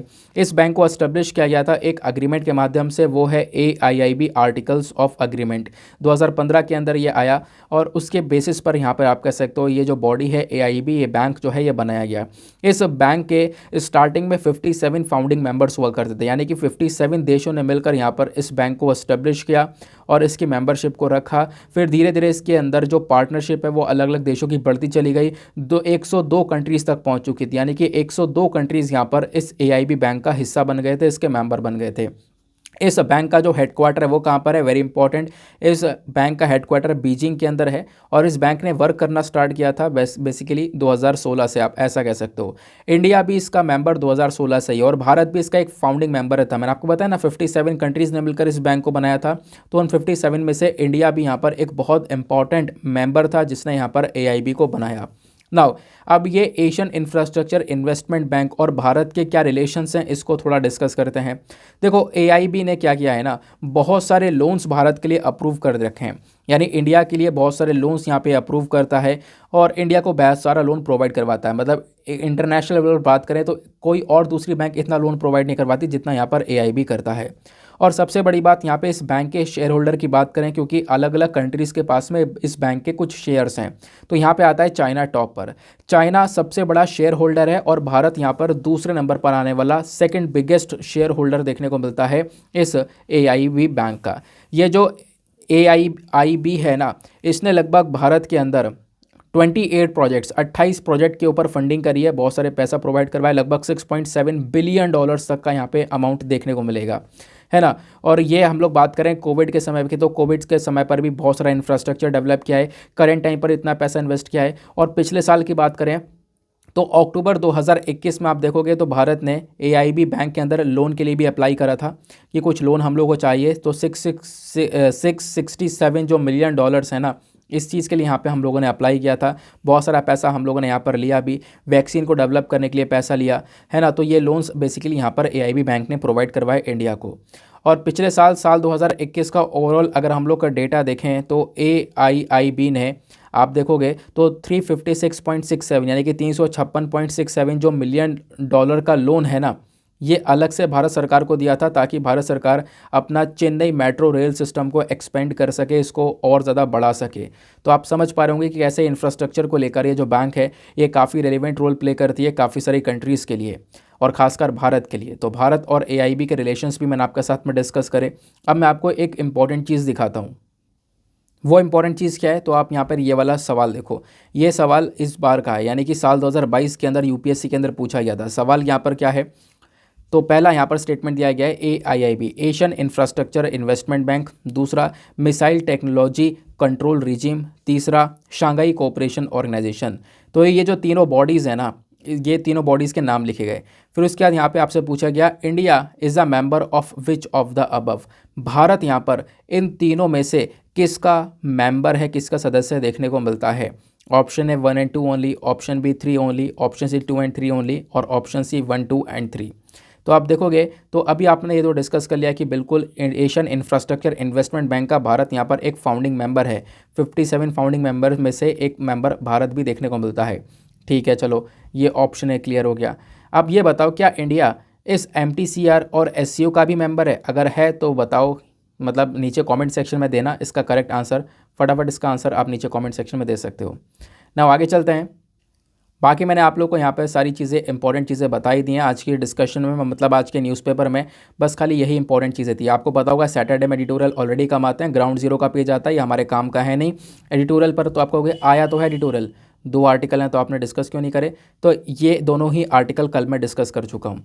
आपको पता होगा कल मैंने बिल्कुल फ्रंट पेज पर पेज नंबर 1 पर एक आर्टिकल डिस्कस किया था कॉलेजियम सिस्टम को लेकर, जो डिसीजन आया है ना, उसको लेकर बात की चीत की जा रही है। सुप्रीम कोर्ट ने बोला है कि हम कॉलेजियम सिस्टम को रिव्यू करेंगे। तो कल वाले वीडियो में आप लोगों ने अगर प्लीज़ कल वाला वीडियो नहीं देखा है तो प्लीज़ जाकर देख लेना। और वहाँ पे मैंने स्टार्टिंग में पेज नंबर 1 पर ये वाला आर्टिकल डिस्कस किया है, फिर बिल्कुल वीडियो के लास्ट में एक एडिटोरियल डिस्कस किया है गवर्नर से संबंधित। वही सारी बातें हैं आर्टिकल 154, आर्टिकल 153, जितने भी आर्टिकल्स है, आर्टिकल 163, जितनी भी चर्चा की गई है वो सब की सब मैं डिस्कस कर चुका हूँ कल वाले वीडियो में।